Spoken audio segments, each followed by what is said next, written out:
What's up, everyone? Good morning. Welcome into Shaw Locals Bears Insiders podcast. I am Kyle Nabors along with Sean Hammond. It is Tuesday morning, January 9th. We are here the morning after the Bears cleaned out their lockers at Halas Hall. Kind of stealth dropped this podcast or live stream, Sean, because we weren't 100% sure when to do this, when the Bears would be holding their press conference with Kevin Warren and maybe Matt Eberflus and Ryan Poles. We don't know what this is going to look at like in the postseason, but here we are Tuesday morning. We're still waiting for word out of Halas Hall for what, if any, changes are coming. Yeah, it's Tuesday morning when we're recording this. We haven't heard anything, whether that's Matt Eberflus is staying, Matt Eberflus is fired. I think you could look at the fact that he wasn't fired first thing Monday morning and say that that is maybe a positive indication for Matt Eberflus, or if you're a fan of Matt Eberflus staying. But it also doesn't necessarily mean anything. The league pushed back when you can have in-person interviews a week. So that's going to be after the divisional round. So that's not this weekend. That's the following weekend. You can't have any in-person interviews with coaches who are currently on NFL staffs. I don't think that there's necessarily, if you're going to make a move, you don't have to do it the Monday after week 18. You could do it. Now, you don't want to wait. I still think if that's coming, it's going to come today or tomorrow. And yeah. I don't think you want to wait much longer than that. Because you can do the virtual interviews. You can't get the ball rolling. We see Washington already getting the ball rolling on a lot of that stuff. But, yeah, we're kind of in this holding pattern, waiting to see what the top decision makers decide up there at Halas Hall. You can follow Sean on X or Twitter at Sean_Hammond. You can also find him on Instagram at Bears. Is it just Bears Reporter or Bears_Reporter? There's an underscore in there. Yep. Okay, Bears_Reporter on Instagram. You can find myself on Twitter at Kyle Nabors, and all of our content is on Twitter at Bears_Insider. Go to shawlocal.com for all of our latest news and notes up there. You'll have a column coming from Mark Silverman this week. Get his thoughts on where the Bears stand. Sean, I guess give us, you were up at Halas Hall yesterday.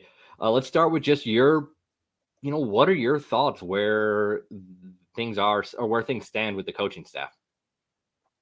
Yeah, I mean, my sense of where things are heading is I do think Matt Eberflus is going to be back. I think that's the most likely scenario.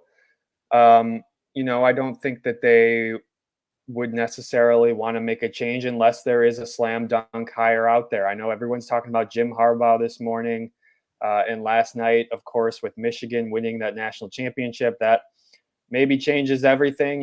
He's mission accomplished for Harbaugh. Maybe it is indeed time to jump ship to the NFL. And obviously, Chicago would be a very relevant landing place for him, and that would have a lot of meaning. And this is a coach who, went back to Michigan for similar reasons. And so, yeah, maybe that's the type of hire that you're looking for. But, I don't think that they're going to make a change. That's not, we don't know. They certainly could do anything. They could surprise us.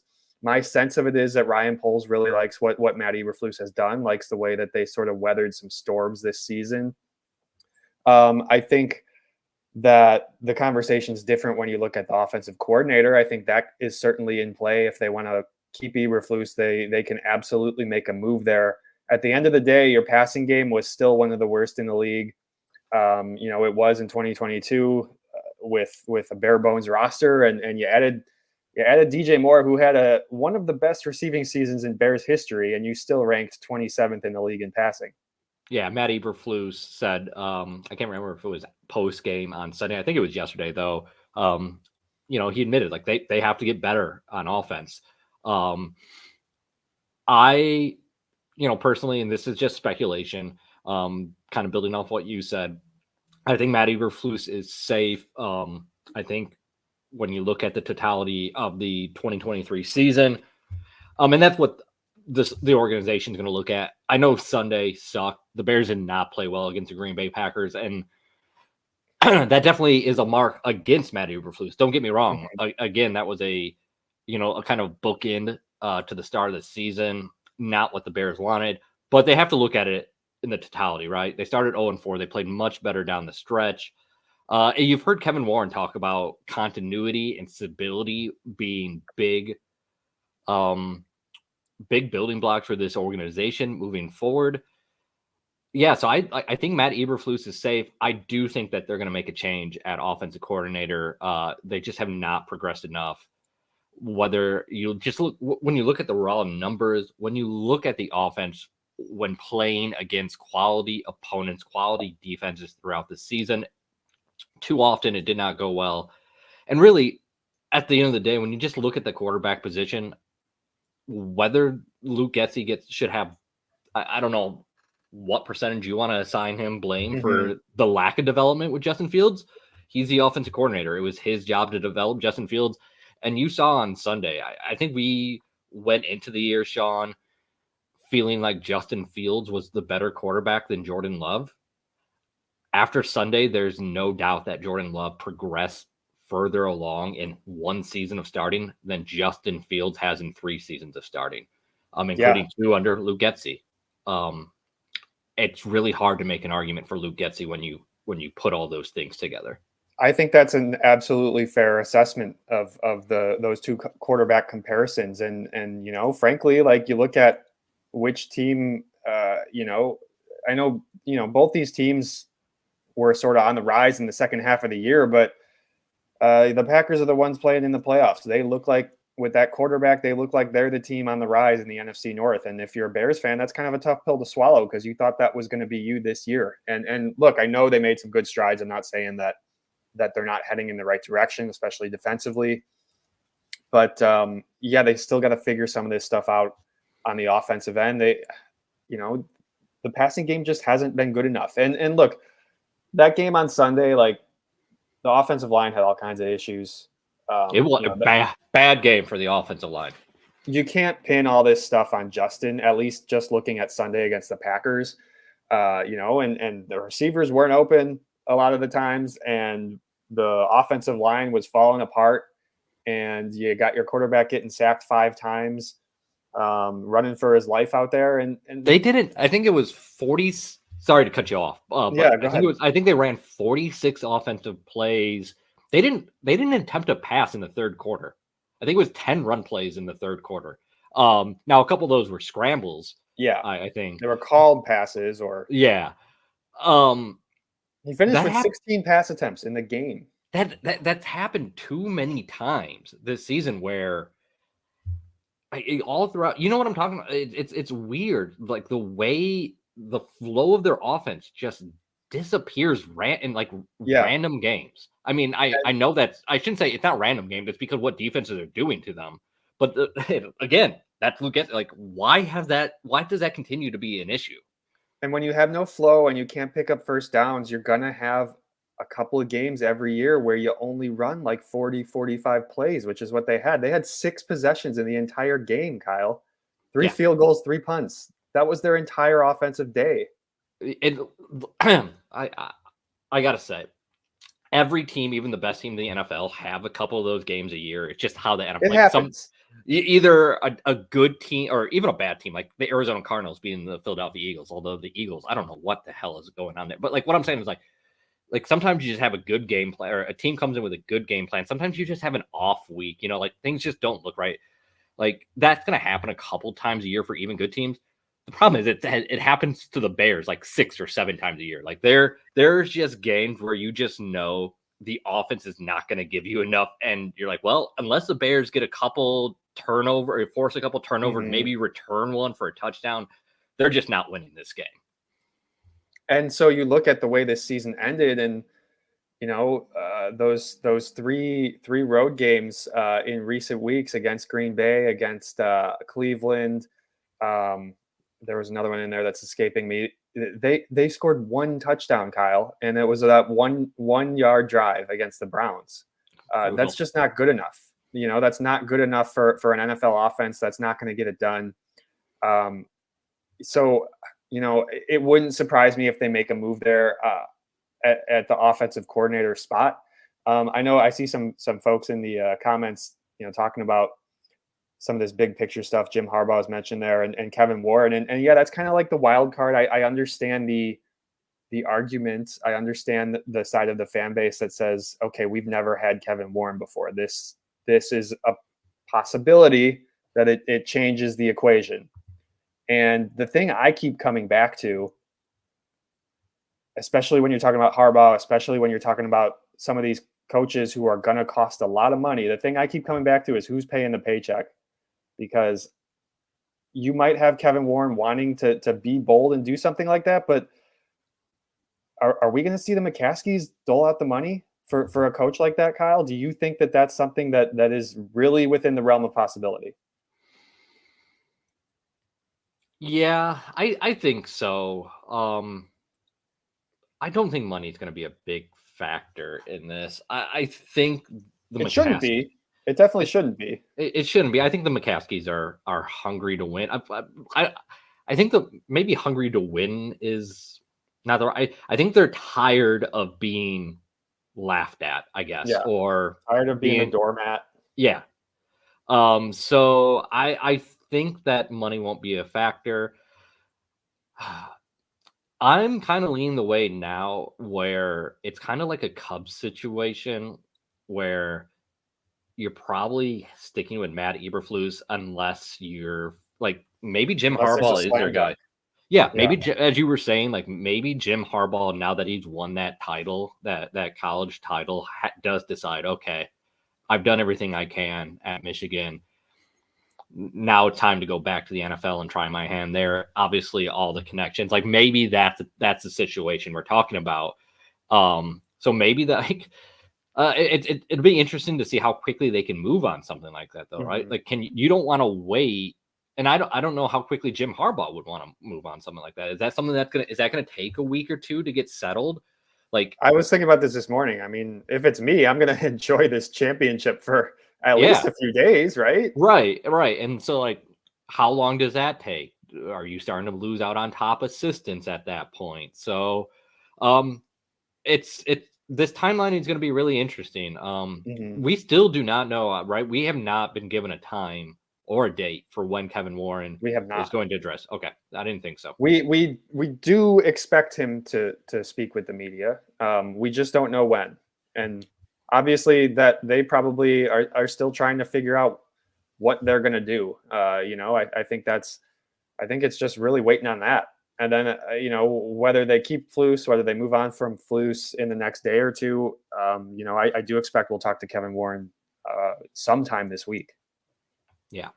All right. Well, proudly serving the Sauk Valley area for over 55 years, Ken Nelson Auto Group offers 10 new vehicle franchises in one convenient location right here in Dixon, Illinois. Shop a great selection of new and pre-owned vehicles at kennelsonauto.com. We want to thank Ken Nelson Auto Group for sponsoring Shaw Locals Bears Insider podcast. It's been great having them throughout the 2023 season. I think, Sean, we've said about as much as we can about the coaching staff right now from what we know and what we're waiting to find out. So let's talk about the quarterback position. Let's pivot over to Justin Fields. Mm-hmm. I don't think the Bears have made a decision. I think this is going to be a process that takes us all the way through probably mid-April before we have an idea of whether they're going to move on from Justin Fields or not. Oh yeah, I mean, I fully agree that this is not going to be a quick thing. They're not trading Justin Fields this week. They're not, they're not doing it this month. I wouldn't expect. Yeah, they're going to take their time and weigh all the options. I mean, you have to put the feelers out there for what you could potentially get for the number one pick.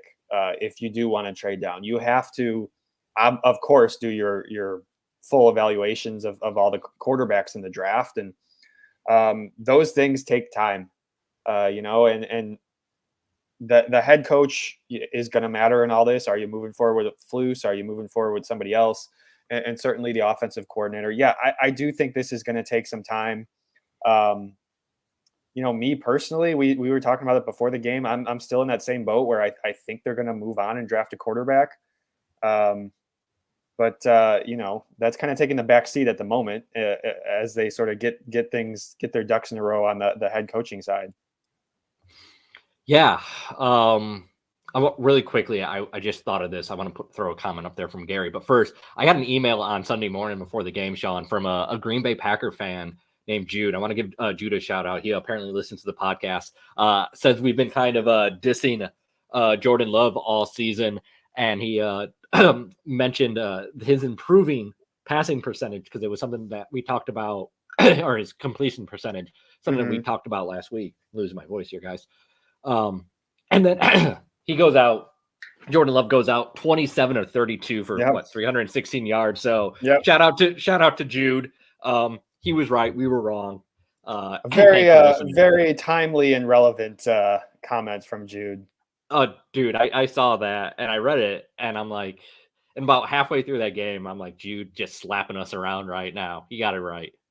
That's one of those things where, like, you didn't really realize, at least I didn't realize it in the moment until you get halfway through the game and you look at the numbers that Jordan Love's putting up and you're like, my gosh, this guy can't miss right now. They're hitting everything. He's really progressed well. I think back to week 1, like he had a couple big plays, but I was really not impressed with Jordan Love against the Bears. Even 5-6 weeks into the season, I was really not impressed with what I was seeing out of Jordan Love. Really big props for him. I don't know what his ceiling is. Like, I don't know if he's going to make it to the elite level, but I know I had the thought creep into my head of, man, did the Packers do it again? Like, is this about to be 3 in a row of long-term starting quarterbacks? I'm not saying he's going to reach that level, but you know what? Like, a guy that they can count on at the quarterback position. And he's doing it with, there's no like big time star at receiver. They have some nice young players. Jaden Reed, nice player. I know Christian Watson didn't play in that game. They have some nice players, but he's elevating that whole group. And obviously that's what you want in your quarterback. That's, I think, what Bears fans have been looking for from Justin Fields the last 3 years. So Gary had set up here. I'm going to say, Gary says, keep Field draft May. Thank you, Gary, for checking in. Anyone who's joining us live on YouTube this morning, you can jump into the chat. We really do appreciate it. Leave us a thumbs up as well and subscribe to Shaw Locals YouTube channel. Keep Fields draft May. I want to. So obviously we got a few different scenarios we could have here. We could have they trade Fields, keep number 1, and draft Caleb Williams or Drake May. Your 2 most likely scenarios at quarterback there. They could just simply trade down and keep Justin Fields and say, listen, he showed enough progression. They could take, a later round quarterback, keep Justin Fields. One scenario, and Mike B, who's in the chat, a good friend of mine, and I was telling you about it before, was like, there's a scenario where they have enough draft capital, right? And there's enough QBs in this draft. I mean, you're looking at 5 or 6 guys that could go in the first round. Maybe, someone like JJ McCarthy later in the first round, or in the beginning of the second round, like where they could realistically trade back, trade out of 1, 2, or 3 picks, maybe trade with Washington, trade with New England, trade with the Giants, someone like that. And, maybe you get your Marvin Harrison, you still are able to take it, but then you're able to trade back late in that first round and still pick up a quarterback. And kind of like, maybe it ends up being like, I'm just JJ McCarthy. Let's say it's JJ McCarthy. Well, then you go into the season with, all right, we're going to keep Justin Fields. He comes in as a starting quarterback, but you have JJ McCarthy that you're developing. Fields struggles. All right, let's make that switch now. I think that's a viable path as well. I think those are your three scenarios that you're looking at this offseason. I could see it. I think it'd be really, really hard to take a quarterback number 1 overall, whether that's Williams, whether that's May, and still have Justin Fields on your roster and the sort of butting heads at that quarterback spot. I think if you're taking a quarterback later, that maybe changes the conversation a little bit. Yeah. In that, yeah, maybe it's a situation that could work more in your favor. You do at that point. It depends, I guess, how many, where the helps come. If you do still land a Marvin Harrison, that's awesome. But like if you're taking a quarterback late, is that that's another pick that's not helping Justin Fields, or that's not helping your defense. And so you just wonder about, I think anytime you draft a quarterback in the first round, it's going to cause some friction in the locker room if you're keeping your guy. If you're who you keeping currently yeah. So you lean right now that they trade Justin Fields and draft a quarterback first overall. Is that kind of where you think this? If you That's were my feel on it. Yeah, that. If I was going to bet on it, that's what I would bet on. Yes. I think that's probably the way I lean too. Like, I don't think Justin Fields showed enough progress over the course of this season to where it's a slam dunk decision to keep him. And I think there's enough of a question mark that they probably go ahead and move on. But that being said, I think what's going to happen here is once they start digging in to these prospects, like Caleb Williams has the on-field ability, right? I like everything you want out of a number one pick at a quarterback. Caleb Williams had that. The thing that maybe changes their opinion, though, is when you start getting into that homework. Is he a leader? Mm-hmm. Like, do you feel he's going to be able to develop that next level skill of anticipating throws? That thing that Justin Fields has struggled with, right? When they get into that process, that's going to be where this decision comes down. Obviously, I'm not really breaking new ground there, but that's why I'm saying I don't think when free agency opens up, they'll be ready to make a trade of Justin Fields.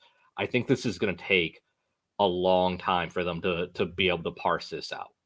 I might push back on that a little bit. I don't expect Justin Fields to get traded, this week, next week, this month even. But I do think it could be a similar timeline to last year where, obviously Ryan Poles' evaluations of those rookie quarterbacks was done by March when he decided to trade the pick. And he felt comfortable enough not selecting any of those guys at number one overall. I mean, I think, whether you're trading the pick, whether you're keeping the pick, he's going to have some idea going into March, going into free agency, what he wants to do with that pick, with that quarterback position. And so if the decision is draft a quarterback, I absolutely think that Justin Fields could be on the trading block ahead of free agency. I mean, you're talking about teams potentially looking for a veteran quarterback, whether that's through trade, whether that's through free agency. I mean, you don't want to wait on that. You want to, ideally, if you're trying to trade him, you would want to do that in the lead up to free agency before these teams decide to go another direction. Let's see. Mike just popped in here. I want to see what he said. Throw this up here. Maybe it will not pop up. I see a question here. Yeah. You want me to read it? Yeah, there you go. Is it worth noting, this is from Mike, is it worth noting that the deadline to declare for the draft and neither Caleb nor Harrison have declared? It's the 15th is what Mike is saying. It's coming up here in 6 days. Maybe. I don't know. I don't know enough. I don't know enough of a history of like, is it odd that they haven't declared? I don't know. Like, I don't know enough of a history about like how long guys wait. I'd be shocked. I know that, look, everything has changed with the NIL and that's, completely, that's made this thing completely different. You look at Blake Corum, the Michigan running back who, would have been drafted a year ago and he decided to stay back and try to win a national championship. That's certainly, you look at Marvin Harrison Jr. and you wonder, is he thinking that? I would be shocked though. I mean, if you're a top 5 pick, you're talking about a lot of money. You're talking about more money than you're going to get even from the biggest programs in college. And it's guaranteed money. I think Mike's right. Mike Gibson is right here. I think they're waiting for the headline, wait for the national title game to get out of the way, wait for the NFL regular season to get done. And then I expect they'll announce sometime this week, both of those guys. Yeah. I would expect that as well. I'd be shocked if those two guys aren't in the draft this year. Jason Black says, "Hi guys, first time. I think Fields traded week after the combine and the week before free agency. Most teams want a plan going into free agency." Thanks for commenting, Jason. Thanks for joining. Appreciate it. Yeah, absolutely. I get that thought with pretty much every position outside of quarterback here, just because one, you're looking at such a deep draft class at quarterback. There are probably 5 quarterbacks going in the first round, maybe 6. You're looking at a lot of teams that are looking at the quarterback position this offseason. And like usual, there's just not a lot. There's not a lot of teams that are going to go shopping in free agency for quarterbacks that are going to move the needle. You know what I'm saying? Like, there's not a lot of upside at the quarterback position in free agency. So I think, like, if you're really looking to make a jump, is you're doing that via trade or drafting a quarterback. So I think that pushes that helps push that timeline back, Jason, is why I say that. With that being said, Sean, I don't know. I mean, you guys could certainly be right here. Yeah, I actually disagree with that. I feel like that pushes the timeline up. I mean, if you're looking, if you're not in position to draft, one of the top guys, if you're, I don't know who to throw out here, the Las Vegas, or if you're, a team in that 10 to 15 to 10 to 20 range that needs a quarterback, and you see Justin Fields is available, I mean, I think you're going to want to swoop in. And the fact that maybe there's not a lot of great quarterbacks in free agency is absolutely a reason to try to get your guy before free agency. Yeah. Do you, although if you're Ryan Poles, are you holding out then? Like, does Justin Fields' trade value go up as some guys come off the board? Potentially, sure. I don't know. It's it. Yeah. I don't know. These are fun hypotheticals here. I'd love to pick the brain of maybe we should look into that, see if we can find someone during the offseason here in NFL circles to come join us and talk about how front offices would evaluate, something like this. Doing a little planning live on the podcast. It's not only just figuring out what you want to do moving forward, but yeah, there's the gamesmanship of it. There's the timing of, and you're obviously, if you're making a big trade, if you're trading the number 1 pick, if you're trading Justin Fields, you're going to be talking to multiple teams. And, we saw last year, Ryan Poles was in no rush. I know he ended up trading that pick in March, but, he was talking about it at the combine. Like, he's going to wait out and get the best deal that he can. And I certainly think whether he's trading the number 1 pick again, or whether he's trading Justin Fields, you're going to do the same thing. You're going to put the feelers out there with multiple teams. You're not going to jump to a decision, the first time you get a good offer. You're going to try to milk this thing a little bit. Gillian asked, do you think the Bears care about lining up the head coach and QB? We've talked a bit about this in the past, Sean. What do you think? Personally, I don't think they care, or they would have done it before. Yeah. I know Kevin Warren changes that, but I don't think that they think that way. I know that we on the outside look at that and think that makes a lot of sense. I understand why portions of the fan base want that. But the history of what we've seen the last decade and beyond that really has indicated that they don't seem to feel that that's necessarily the biggest issue. I really do think that GMs across the league are often looking at these as separate decisions. What do I want to do with my head coach? What do I want to do with my quarterback? They're not necessarily a package deal. I think if the Bears made a change at head coach, I think there's a higher chance, if that makes sense, that we'd see a lineup, a change at quarterback, just because like there's been a large enough sample size with Justin Fields that you get a new coach in. I think they'd probably just want to reset it and start with their own guys.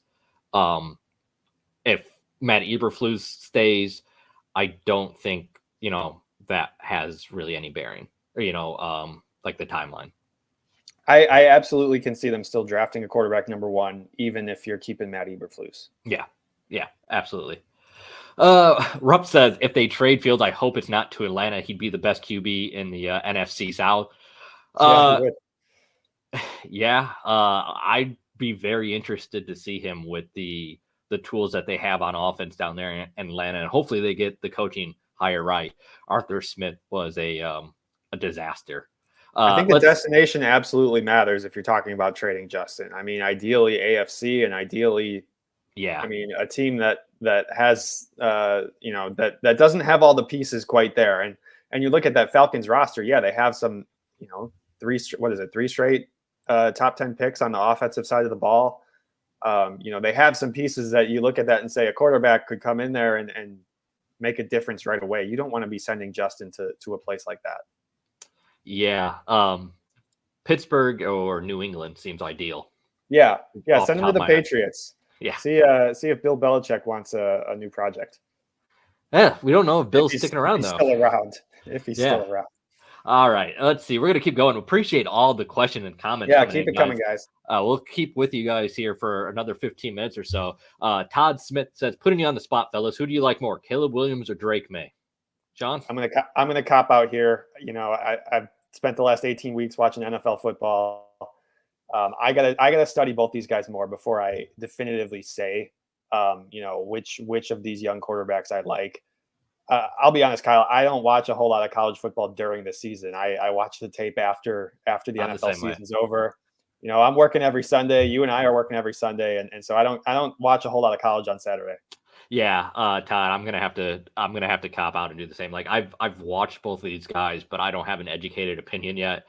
Between Friday night doing high school football and then Bears on Sunday, my wife may murder me if I try and sit around and watch college football on Saturday. So definitely we'll be diving into the tape here as we get into the offseason. I have a lot more to talk about on both of those guys. Yeah, come back to us with that. We will answer that question in time. And it's just not those two guys. There's, like I said, there are 5 or 6 quarterbacks that I'm really looking forward to getting to know more about during this draft process. Let's see what else we got here. I'm going to just keep on going down, see if I can find something.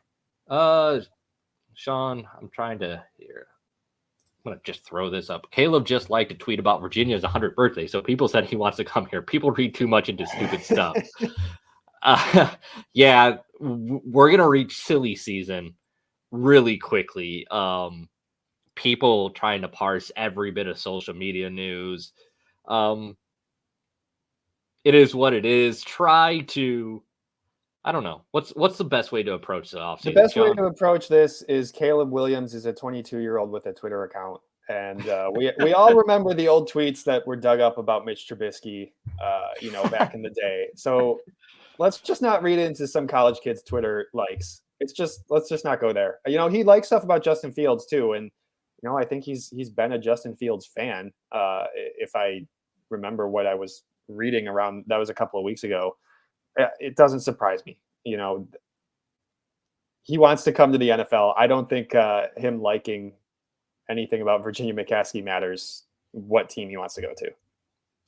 I like this question from Jason here because before we get out of here, we've talked coaches, we talked quarterback. I want to spend 10, 15 minutes on the rest of the roster here. We got plenty of time to talk quarterback over the next few months. Jason says, you are GM. Which position would be your first splash signing in free agency? Sean, where are you starting with this offseason?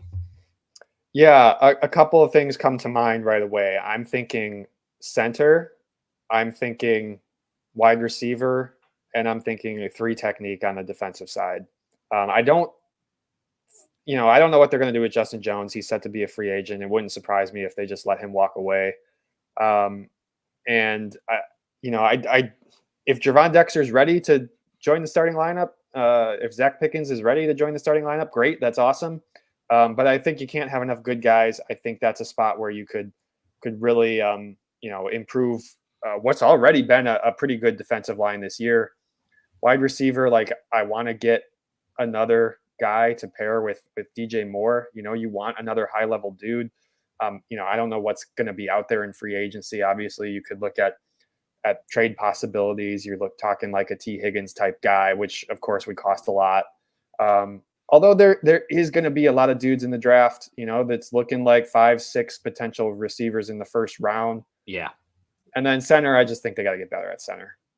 Center is the obvious answer. I will say the first order of business is you got to get together with Jalen Johnson and get a deal done. That is, yes, absolutely. Everything you asked of Jalen Johnson this year, every challenge thrown at Jalen Johnson, he did it. He passed it. Mm-hmm. He's done nothing but say the right thing. There's got to be a way to find common ground. I don't know how close he comes to re-signing the cornerback market. Frankly, he's played well enough. He deserves to. He deserves to be paid as one of, if not the top cornerback. The Bears have the money. As long as it's not unreasonable, and I don't think it's going to be, they got to get that deal done. If he hits he's never going to hit the free agent market, because they can franchise tag him if they want to go that route. But if he were to hit the free agent market, he would be the number one guy at the cornerback spot. He would get a lot of money. You should be having these conversations in the next couple of weeks here. They got to make a decision on the franchise tag in late February. So, you're going to start those contract talks. I imagine once you get your coaching staff figured out, you're going to start those talks immediately. And, hopefully Jalen's ready to talk to, and you guys can hammer something out. Yeah. So you get that done. Center is obvious. Like that, it's just such a glaring need. I think you're probably looking at an interior alignment at guard as well, with Cody Whitehair probably being a cap casualty. Tevin Jenkins, you've got him penciled in there as a starter. He's played really well, but durability concerns continue to be there. You got to get better and deeper at guard. I think that has to be a priority in free agency. I don't think wide receiver is a priority in free agency. I think that's something they could maybe trade for a guy. I think that's a position that they're going to target in the draft most likely. Yeah. I see that as a position where they got to get better, however they want to approach it. Yeah. I think, so I think edge is something that they're in free agency. They'll look at. How about safety? What do you think about safety? I see CJ in the comments mention safety. I mean, if we're talking about them cutting Cody Whitehair and moving on, you have to have that same conversation about Eddie Jackson too. I mean, that's a huge contract. He's owed a lot of money next year.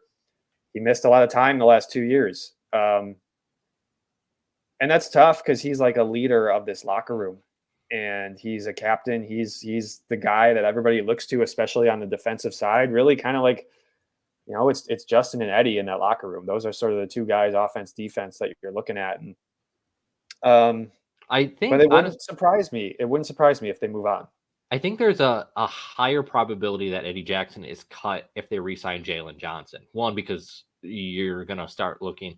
I mean, they got plenty of money, right? But you're going to look to save money in some places. And the other thing is, like, Jalen has developed into a leader in that secondary, a vocal guy. Jaquan Brisker, for being a young guy, is quickly developing into a leader. He's very vocal. I think they have the voices that can replace Eddie Jackson. Now, if Jalen Johnson wasn't to return, I think that kind of changes that equation a little bit. But I think that plays into it as well.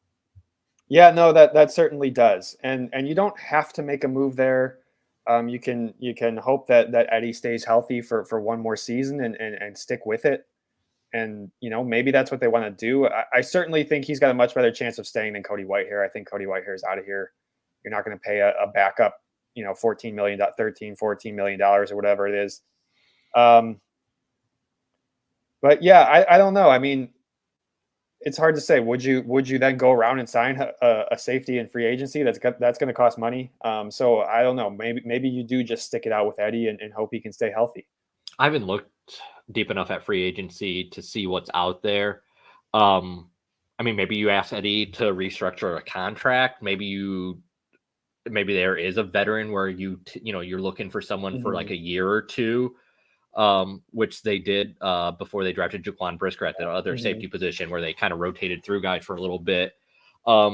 and you maybe spend a couple mid-round picks at safety over the next couple of years looking for that replacement. That's a path that you could take. Let's see. What else we got, Sean? Let's see here. Let's see. Robert checking in from over in the UK. What is the likely return if we draft the one this year, you think? Multiple trade backs possible while still staying in the top 10. Robert, what exactly trade the one I meant? Sorry. Okay, that's what he's saying. What's the likely return if you trade the first pick? I mean, obviously it depends on how far you're sliding down. I mean, so last year, so the Bears, I mean, let's look at what the Bears got last year. You got a player like DJ Moore. You got a first round pick this year. You got Carolina's first round pick last year, which was what, number 8 or number 9? Number 9. And then you got 2 second round picks. You got 2 there were 5 total assets. DJ Moore, 2 firsts, 2 seconds. One of those seconds is until next year. Okay. So I mean, like if Caleb Williams is absolutely that can't miss prospect, if he's that much better than evaluation wise, if he's that much better than Bryce Young and CJ Stroud were last year, you could potentially get more. You could, and it depends on. Of course, this depends on how far you're dropping back. Are you dropping back one spot to 2 or 3 and letting one of those teams take Caleb Williams and you're taking Marvin Harrison, or are you dropping back to like last year, 6, 7, 8, 9, somewhere? Which at that point you're probably looking at someone like Malik Nabors or Romeo Dunze or who's the edge rusher from LSU that I'm blanking, or I can't remember the name. But yeah, you're looking at that scenario then. It's gonna be fun because to me, like, there's so many ways to go with how to build this roster, because it is viable to still build around Justin Fields. Like, if they choose to go that route, you could absolutely load up this roster with what you have with draft picks and trading out a number 1. But you also still have enough assets where you could take Caleb Williams and you still have so much money, and you still have the 9th pick? Is that where they're at number 9? Yeah, and you still have the 9th pick to where you can take Caleb Williams and you could still take Malik Nabors or Dunze or something like that. It's gonna be fun. Yeah, I wouldn't jump to the conclusion that you could get 3 first round picks, because it depends how far you trade down. And I mean, we just saw it happen last year and they couldn't get 3 first round picks. Yes, maybe Caleb Williams is a better prospect and that changes the equation, but I wouldn't jump to that conclusion necessarily. And really, if you're the Bears, I don't know how far you want to trade down. You're already sitting there at 9. You're already got another pick. I mean, if it's me, I'm not trying to drop down more than 2 or 3 spots. Yeah. I'm going to make a declaration here early, I guess, and my opinion's going to change by the time we get to the draft, and people are going to, as of now, I would stick with Justin Fields and try and trade down 1 or 2 spots and take Marvin Harrison Jr. and then take, the best available player essentially at 9, because at that point I think you just have the depth on this team at that point to be able to do that. That's where I currently stand, but I think that's probably going to change. I think I'm going to dive into these quarterbacks a bit more, and I'm going to develop a crush on one of them, and that's where I'll end up. And like the point too, nothing. It's still the same. We're still talking about Ryan Poles is the GM. If he is trading back, he's still going to look for a veteran player who's relatively young. I would think that would be included in this trade, just like we saw with DJ Moore. I see somebody in the comments mentioning like Drake London, or I'd be surprised if they did it for a receiver again, but you never know. But certainly, whether it's an edge rusher, whether it's somebody, somebody for the offense, for the defense, whatever, they're going to be looking to get a player if they're trying to move back. included in that deal. Yeah, definitely. And I didn't even really started to think about that idea. And it's too early to know how that trade market's gonna develop. Um, I think DJ Moore was a fairly obvious trade target last offseason Mm-hmm. with what you knew what the Bears needed. I think we'll have a better idea of what that's looking like probably by early March. But yeah, I think that's definitely a possibility where they could get another. That would be like think about that, like being able to get like an edge rusher Yeah, out of a deal. Man, that'd be fun. you get a sure thing, and you get a couple of high draft picks that you hope to turn into sure things. Yeah. All right. We got to get out of here. It has been a good 45 minutes with you guys this morning, though. We do plan to be back with you some point this week. The question is when, because we're still obviously waiting to know when Kevin Warren is going to talk. We'll have Sean at Halas Hall for that. We'll have plenty of content at shawlocal.com throughout the week. Once that is in the can, or once Kevin Warren and Ryan Poles and whoever else talked with the media, we'll be back with you guys to break that down. We should have a better idea of what this offseason is going to look like at that point. Sean, you got any final thoughts before we sign off, man? No, I'm just glad we got through 45 minutes here without any surprise announcements to spoil our fun midway through. Yeah, thank you everyone who joined us this morning. Stick to shawlocal.com. Follow us on Twitter at Sean_Hammond, at Kyle Nabors, and at Bears_Insider. We'll talk to you guys later. Have a good day, everyone.